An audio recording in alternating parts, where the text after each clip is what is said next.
Hello, আসসালামু আলাইকুম। সবাই কেমন আছেন? আশা করি ভালো আছেন। আজকে আমি কথা বলবো অ্যাপথাস আলসার সম্পর্কে। এটি হচ্ছে মুখের এক ধরনের ঘা, যা মুখের নরম টিস্যু যেমন ঠোঁট, গাল, জিহ্বা, মাড়ির গোড়ার নিচে হয়ে থাকে। এটি কয়েক সপ্তাহের মধ্যে সেরে যায়। লক্ষণগুলো হচ্ছে ছোট, গোলাকার, যা দেখতে সাদা রঙের বা হলুদ রঙের হয়ে থাকে। ঘাগুলির চারপাশে লাল রঙের বৃত্ত দেখা যায়। এটি কি কারণে হয় তার সঠিক কারণ এখনো জানা যায়নি, তবে কিছু কারণে হতে পারে, যেমন মশলা জাতীয় খাবার, কিছু সাইট্রাস ফল, হরমোনজনিত পরিবর্তন, অ্যালার্জি, মুখের ঘা,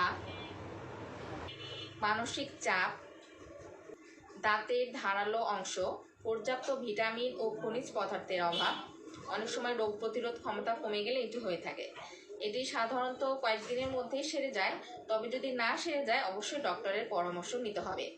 পানি বা খাবার খেতে গেলে ব্যথা হতে পারে। ধন্যবাদ।